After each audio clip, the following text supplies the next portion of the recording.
Let's go. Greg's got the news, Danny's got the flair. One talks the cloud, the other's out there. Servers spinning, bites keep grinning.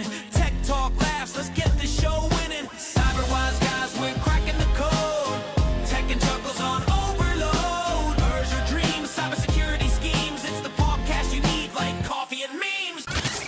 Welcome to CyberWise Guys, where we break down the latest trends, threats, and technologies in cybersecurity, helping you stay one step ahead and cyberwise. Our guest today is Rob Vazquez. He is the CEO of Beacon Technology Group and forward-thinking leader in the world of cyber defense and digital risk management. How you doing, Rob? It's great to have you on the show today. Yeah, thanks for being here. Thank you. No, I'm doing great. Thank you for having me. I'm very excited for the chat and see where we can go with this. No, absolutely. Excellent. For our audience that is not familiar with Beacon and yourself, would you mind maybe taking a minute or two, kind of like introduce yourself and what is Beacon is all about? And Absolutely. So Beacon is my brainchild after 35 years in big tech, and basically looking at an alternative way of capturing intelligence from various places. You know, the industry talks a lot about attack surface management. We got a lot of these buzzwords now flying around, but for us, it's more or less how can we get at the root of where these cyber attacks start. So it's something that I started during the pandemic, and now that we're AI enabled and AI native, and we have access to a lot of amazing tools at our disposal, to sort of fight back, if you will, right? And kind of look at where do these things originate, where they start. So within our company, we've developed two amazing programs. One is Cyfax, which is everything outside the organization. The other one's Prevent, inside the organization, that basically look at adversarial behavior modeling, look at on the inside, and then on the outside, we're basically rubbing elbows with a lot of guys you're reading about on the newspaper. So Cool. So it kind of, the way to sort of put it is, you know, with Cyfax, you have Carfax, so you have basically a large repo of every entity in the planet. We really do. Yeah. Nice. From the largest banks in the world to some guy that sells bolts in Malaysia, right? They're all in there. Nice. And then we sort of track threat actor behavior, right? And where things are being sold at the inception of an attack, credentials, identities, where they tend to hang out, all these various things. We then do attribution and add that to the profile of a customer so that they can have some foresight into, oh, Sally clicked on something in accounting. The thing that she clicked on just happens to be being sold in this particular place where this particular threat actor likes to buy. So I'll just kind of leave it there. But that's the bulk of what we do. We are, I like to say, we're brand agnostic. We work very well with a lot of different cyber providers and OEMs, Microsoft and Fortinet, you name it. We threat exchange. We get a lot of data and stuff like that we pass around. Nice. But in general, we like to think we're sort of the odd man out. We're the kind of like that. You got the cyber manufacturers. Another analogy I like to draw is we're the credit union and those guys are the banks, right? So we're the guys that provide the data flow and integration for them and for our clients. Our clients can obviously buy through a lot of the great distributors and partners that we have, Synex, et cetera. So that's who we are. That's great, Rob. I find that to be a really refreshing take, because attribution is, at least in my experience, one of the most difficult things to do in cybersecurity. So I think you guys at Beacon have really taken upon yourselves to provide what I think is a really unique solution here. And I think that's great. This is a good concept speaking from a former SOC analyst perspective. Yeah. Former SOC manager. There you go. Yeah. Walking through the halls every morning and hearing the analyst, my analysts use the F word a lot, false positive. Yeah. Oh, I thought you were going to say that. I'm covering my ears right now. But it is. It's a culmination of a lot of stuff. We really take great pride in a lot of the work. And honestly, some of the stuff we couldn't have done it. Greg and Danny, we couldn't have done this stuff 3 years ago. It's all because of agentic and bot personas and all the various things that we deploy Right. that allow us to penetrate and do more than just scanning and scraping. We actually penetrate. So, and that's how we've developed what I think to be currently the world's largest private repo of threat actor behavior and where they're going, what they're doing. Right. So this show that's coming up, which I think I'm going to be at, called Right of Boom. Oh, nice. Yeah, we like to think we're left of boom. So Yeah. yeah. You can fit anywhere in that equation. Maybe we'll start our own show, right? Yeah, there you go. That's right. Left the boom. So, Rob, I really like the prevention first, I would say, strategy you have going on, or the way you look at cybersecurity. And when I think of prevention, it throws me back about 20, 25 years to the days of Checkpoint saying, no, we are not about detection, we are more about prevention. But it seems like you're specifically with Cyfax taking the prevention to a whole new level. Even before anything is happening, you take it to a place where there is an indication of something going to happen. So can you expand a little bit about it and tell us what you do in that regards and how Cyfax is providing that input? Yeah, no, it's a great point and great distinction and differentiation how we sort of look at that. If you think about the MITRE ATT&CK framework, the 14 major areas, what I believe to be the most underserved of those are the first three steps, right? Identity, recon. And when you look at that, it's really all about identity, the human error element, right? So we spend so much time on phishing awareness training and all these various things, and you need to do it. You got to do it, right? But at the same time, you got human error. I look at some of these and I say, my God, and they're getting better. They're really getting better. This is not the fake PayPal thing anymore. This is right. You really look good. They're putting a lot of effort into these, and I think a lot of it has to do because they're using LLM. Right. And they're really, they got access to that stuff too. I mean, I'm sure they're in Hugging Face as much as we are. Oh, of course. But the thing is, to really, really get at it is to sort of not say that it's a defeatist attitude, right? They're going to click. So our assumption is they're going to click, they will click. And if you look at the data we have, hundreds of millions of identities that have been taken, obviously they clicked. So our thing is when we looked at that early on and we said, wait a minute. So where did we get this from, right? Well, we know we got it over here. And we know we get it over there. It's 20,000 locations that we're extracting this data from. Wow. Now, if you take that and you take that and then you say, okay, well, we know because of this particular incident, we know who the threat actor was, right? So, okay, so that narrows it down to about 10 locations, right? That we know that, so you're 20,000, you keep going down. This is how you get to attribution. And then you say, okay, well, they just happen to be targeting manufacturing right now. So who do we know that has these particular vulnerabilities? This is where EASM really becomes powerful. So, you say, all right, these guys have all these vulnerabilities. We know that they love to abuse RMM tools and these particular RMM tools. And they know that they abuse these and abuse those. So you then keeps kind of going like this, right? At the end of the day, you pull in, you go into Cyfax, and you can say, okay, well, these guys have half a dozen threat actors that are going to think you're kind of juicy, right? And for lack of a better I get that all the time. Also. Right? So yeah, you're juicy. So maybe, and we know that certain threat actor X, guys, this stuff doesn't happen overnight.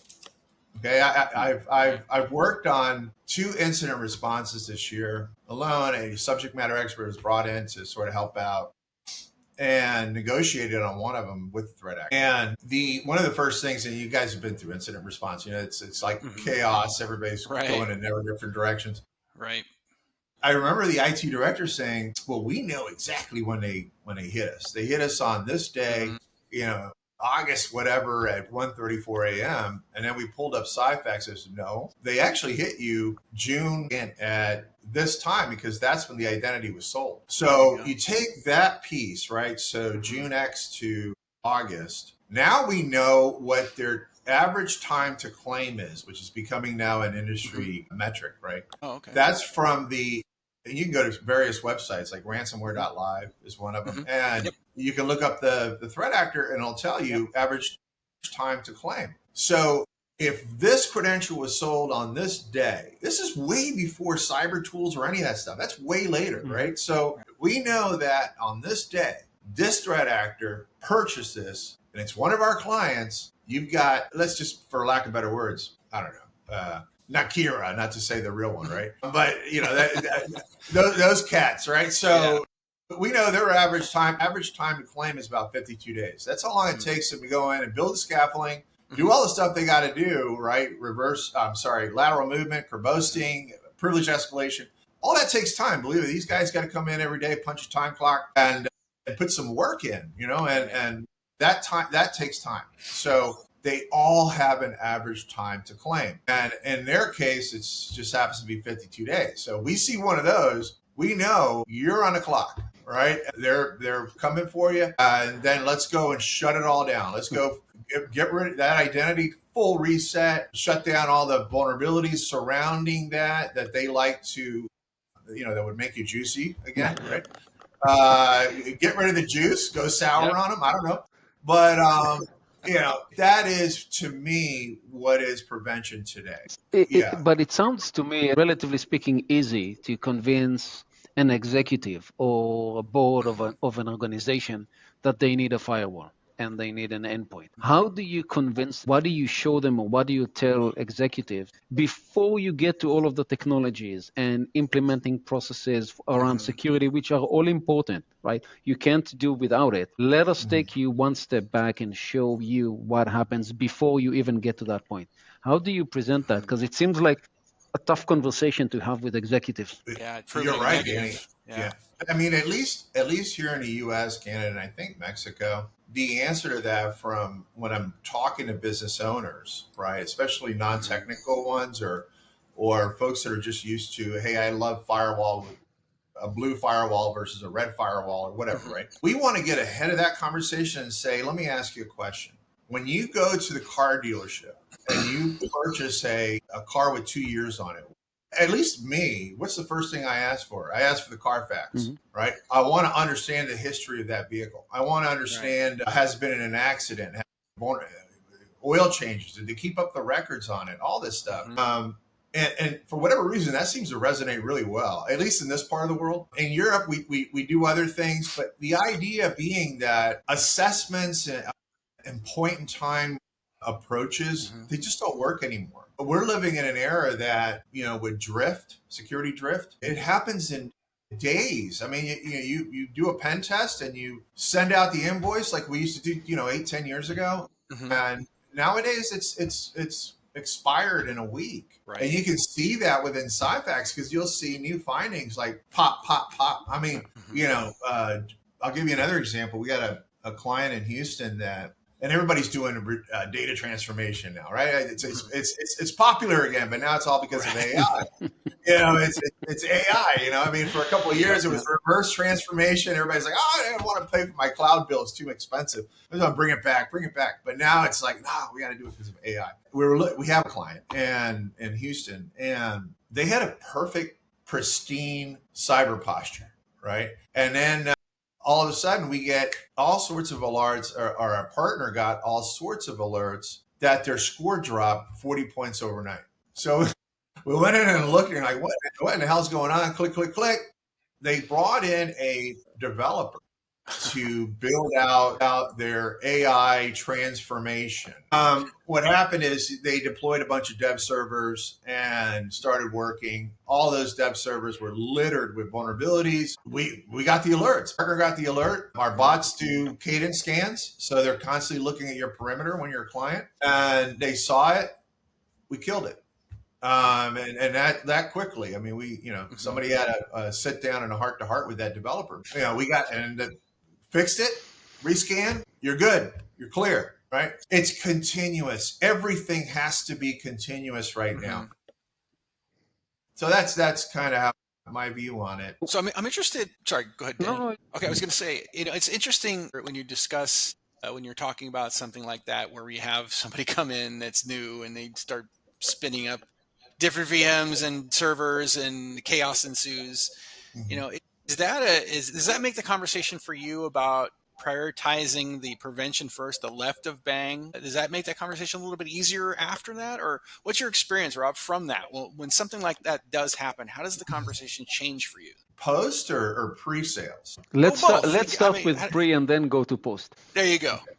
Well, pre, it's really simple. I mean, pull your Cyfax, right? And it's all data backed. I mean, these are the issues you have. These are the places that, and they're free. We don't charge you for a snapshot. You pull the Cyfax. Our sales folks sit down and go through an educational process with CISOs and CIOs and risk managers and insurance companies. We have insurance companies we work for. They utilize our product to vet a policy prior to underwriting it now. I see. So, and I think the whole insurance industry is heading that way, where the days of filling out the spreadsheet, with do you do MFA? Of course we do, right? Check. Right? They're not falling for that anymore. Spend that questionnaire time, yeah. So it's education, it's consulting, it's understanding the client understanding the things that we bring to the table with this massive intelligence apparatus, that you don't know what you don't know. I mean, you got shadow IT, you got guys that work there and they left, and they're still, there's all sorts of shadow IT stuff that's still left around in a closet somewhere. It's, we see all that. Yeah, absolutely. We see all the unprotected buckets, S3 buckets, all that stuff, right? And put it all together. Put the dark web, put the perimeter, the cloud, all of that into one comprehensive single pane of glass. And I know you guys probably, when I say single pane of glass, people cringe, right? and I think it's like it's most abused term, right?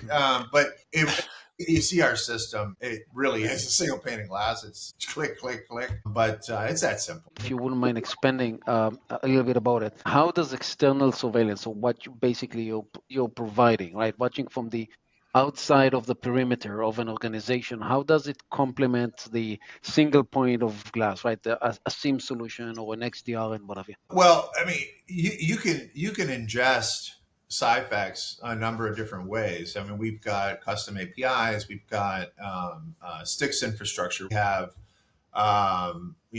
Splunk, all the various stuff, typical tools that you would use in a SOC. The ones that our clients use the most is the alert ingestions. That's you can see that. I can't tell you who, but there's a couple of big players that we're going into their firewalls in the next 6 months. So they're ingesting it as well through their SIEM SOAR infrastructures. But they see it that way. We're very flexible with how you ingest our data. It's set up to be that way. You can pick whatever stuff is most relevant to you. Nice. But the critical point of this is, think about it. When you look at dark web scanners, and that's only one slice of our pie. I want to be clear on that. Sure. There's folks out there that do this, but the way that we do it, we use persona technology, we use stuff like that. So if you go and look at some of our competitors, they'll show you, it'll say combo list, right? So they picked up stuff. That's no different than when you log into Experian or one of the credit bureaus and it says, oh, you got, or your Chrome browser, look, you got 67, that's already like 2 months later. Right. And they're just scraping it out of bulk lists from onion routes. Right. But, the way that we're doing it is we're literally infiltrating. So, so it's cool. It's right there when the combos are happening. Right. And then we exfil and get that data as soon as possible to our clients. So it's a different approach altogether. It's our secret sauce. We're very proud of it. It took us a long time to do it, but thanks to AI, we can do it. Yeah.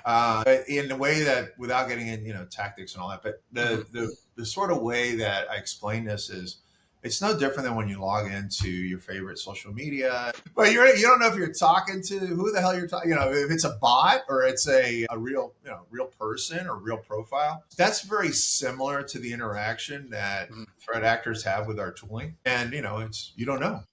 And I think, Rob, that's the key here, is the timeliness of what you're offering. Yes.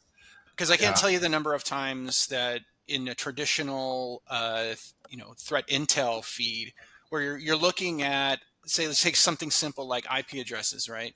you got an IP address that has now changed hands and users and organizations, ISPs. So now that you're getting all these false positives because what used to be associated to a company or a region in Asia is now in the United States, that is a timeliness issue. And so we have to spend time tracking that down and figuring out what's going on.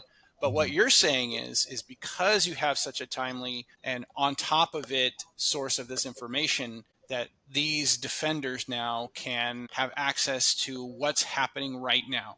And as a former defender, I can tell you that would have been so valuable to me. And then that discussion about with leadership is like, look, we can wait, just like you said, Rob, we can wait to get this information 2 months from now. And guess what? In cybersecurity, 2 months is like 2 years, right? So we can wait and do that, or we can go with what's already happening, what's happening right now. Then we can build defenses against that. So I think it's a really novel approach to bringing in that information for defenders. And I think that that's going to be key for a lot of organizations. Yeah, no, we agree wholeheartedly, Greg. And that's what we're putting all of our R&D into, is to continue to build that out even further, more enhancements, more attribution components, all these behavioral modeling, all pattern recognition, all that area right there. And we got the tools today to do it, man.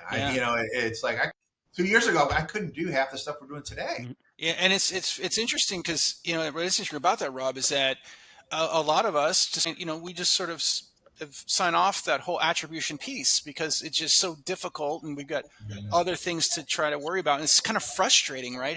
If you're just using the MITRE ATT&CK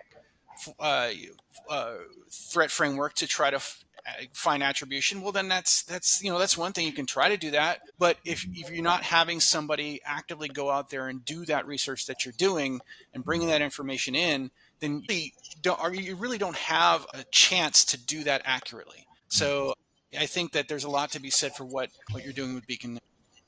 Thank you. One of the ways that we can do that, again, is it's all tooling and tech that we have today. We didn't have this capability just 3 years ago. We were kind of doing it the scraping way when we got started, and found out that it's too stale by then. Yep, exactly. And we think about back to that same magic metric, the one that we use with every TA. We have 3,500 TAs that we're following. Okay. Yeah. They all have that metric, average time to claim. Right. There you go. And, so that's what you got to work off of. And, once you see it, you can have folks that there's pristine cyber postures. And then you look at, we have another card in our system called, it's our predictive card. And you'll have guys that say, wait a minute, I got a 95% cyber posture score, and you're telling me I have a 95% chance of being breached within the next 28 weeks. It's a 28-week horizon. Right. And then we got to kind of say, okay, close the doors, guys. Let me tell you why, right? So you've got this one credential that was sold in this one place that happens to belong to this threat actor, and you just happen to have that one vulnerability that they like. Yeah, I think this is groundbreaking. I don't like to use the term, industry disrupting, but I do think that there is an aspect of that in what you're doing. Yeah, thank you. No, we're like I said, we're stoked, man. We're pumped going into 26. I'll tell you this story, and I not to be melodramatic, but the one breach that I worked in April. This one really hit me hard because it is an 82-year-old guy has had this business since, and here come these clowns, right? Yeah. And they vultures. I didn't want to take it, but the MSP is a good friend of mine. He called me, he's begging, help, please help. I go down there, meeting with him, and the guy's hands are shaking, and it's like, man, this is serious stuff we're doing, guys, and it's not just the commercialization of revenue. We're in a serious battle here, and people are losing their businesses. They're losing, fortunately on that one, it worked out okay. We figured it out, but, and now we have Cyfax, but, So you brought, again, I was kind of hoping to, just like Cyfax, you're ahead of the curve, because I wanted to ask you about the MSPs, channel partners, and how they can take advantage of Cyfax and its capabilities, right?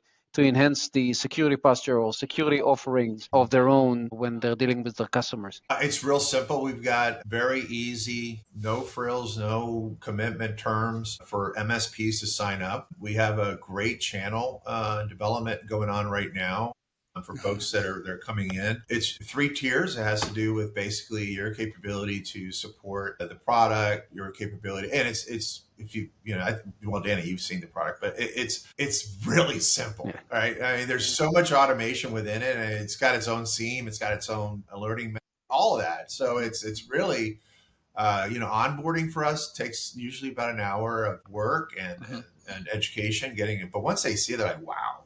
Click, click, click. It's real simple. Alert management, simple to set up. So our partners love it because not only of the power that it brings to their book of business, but also their ability to scale out and basically provide more services to their customers. Professional services love it, right? Because guess what? You get all this information that comes out of Cyfax reports, and then now you can engage with your client on topics and areas that expands their ProServe business. So, and also, let's say your MSPs that are quite fond of certain colors of firewalls, and our system, will tell you that you require certain types of firewalling, perhaps, or techniques, beyond UTM or, without getting into all that stuff. But, you need this type of protection. And then our system, because we're brand agnostic, our system will basically spit out 3 or 4 different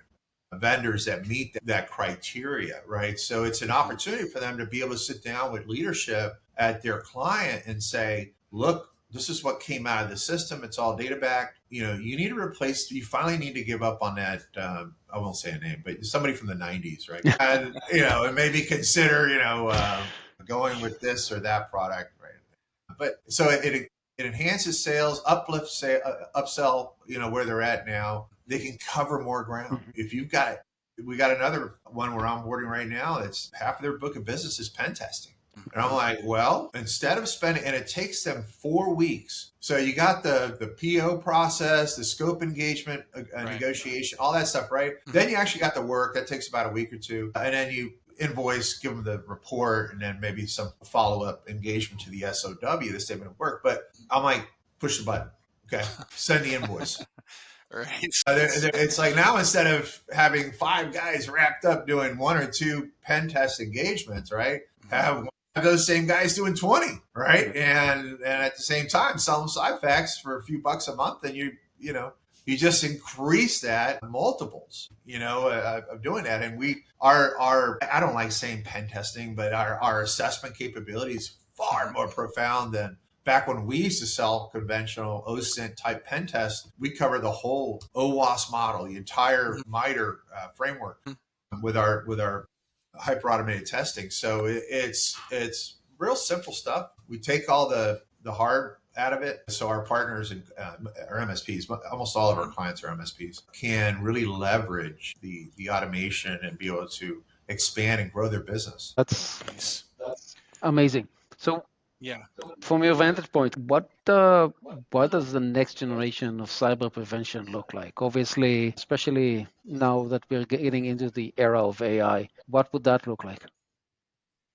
I'm very much, there's a lot of, I watched a few TED Talks here and there, and I was recently watching one with Nurza Palo Alto founder. And he, when he said this, I'm like, my God, did he steal my line? He basically said, the next 5 years, where we see cybersecurity is the ones that are AI native, that have fully embraced intelligence, are the ones that are going to be around. You've got a lot of folks putting a lot of time right now into MCP infrastructures and putting in agentic responses and tool calling and all that stuff, right? We're doing it, but for a different reason, right? We're doing it to get always at root cause, to get to that attribution, to get to that little bit of time that you have from the human error. Right. The human error is always, I've seen postings. I mean, when you look at some of the data, it's just incredible. I got to be honest with you, the last 2 years have changed everything that I've known about cyber for the last 35 years. Wow. I mean, every day, and then I'm like, really? Yeah, I look at the data, I look at the behavior, I look at and I'm talking about some of the largest firms in the world, and the things that happen that we see, you're like, why would they do that? What were they thinking? But it's all about that timing. I've seen folks that have clicked that have keyloggers on their system, and they'll go in and they'll change the password, and somehow the threat actor already has C2, already has command and control. So we'll see the password be reposted, the new one, sometimes within an hour. Wow. Okay. And then you get the cookie replay on the MFA, all that stuff. So our system will identify that because we can see the transaction flow. So we can see the threat actor post, then repost the new one, right? So we know that this particular operator is using keylogger tricks, and then we associate that to their profile, right? These guys are known to use keyloggers, and it changes me a little bit because I've been one of these guys that say account compromised, you better go change password and force MFA. Right. That's what we're like pounded into our heads, right? Yeah, so exactly. But now I'm like, wait, whoa, keylogger risk alert went off in Cyfax. This machine definitely has a keylogger. Yeah. Do not reset your password on that machine. Go to another machine, change it there, and then get that machine swept. Right. So we can do all that from the outside. We don't have to put one piece of software inside the company, not one. And that's because of analyzing the behavior and analyzing what these guys are doing and how they're doing it. Mm-hmm. And you start to see the LLMs really develop a predictive capability about how these guys are going to hit you. And that's the really cool part. Honestly, up until a few years ago, I wasn't really getting nothing really excited me anymore regarding tech. It just seemed like all the same. Yeah. This excites the hell out of me because it's like, it's cool. It's good stuff. It's so cool. Like we finally got something that hits back and really gives the defenders an edge. Yeah. So Rob, with what you just said, how would you advise, say, the security leaders in organizations? How would you advise them for preparing for tomorrow's threats? I would say to start grasping AI-enabled intelligence providers, whether it's us or I don't think anybody else is doing it quite the way we're doing it. But if there were, just to be, on the neutral side, definitely start ingesting. Don't think about cyber threat intelligence in the way that we conventionally think about it. So, CTI is much more than a malicious IOC like IP, domain hash, URL. Those are all conventional IOCs, and we've got a database that does that too called Vortex. Mm-hmm. But it's all about that area, that inception, the click to sale. So from the moment that she clicks or he clicks or whoever clicks to posting or negotiation, right? Get in there. And now you're 6 to 8 weeks prior to an attack. On average, the average is about 7.5 weeks. Across 3,500 threat actors, we've got an average time to claim is 7.2 weeks. That's impressive. It is indeed. Well, thank you, Rob, for joining us today. Absolutely. Thank you. Yep, I'd like to thank the audience for tuning in for Cyber Wise Guys, because staying secure means staying smart. Until next time, stay vigilant, stay informed, and stay cyber wise. Let's go. Greg's got the news, Danny's got the flair. One talks the cloud, the other's out there. Servers spinning, bites keep grinning. Tech talk laughs, let's get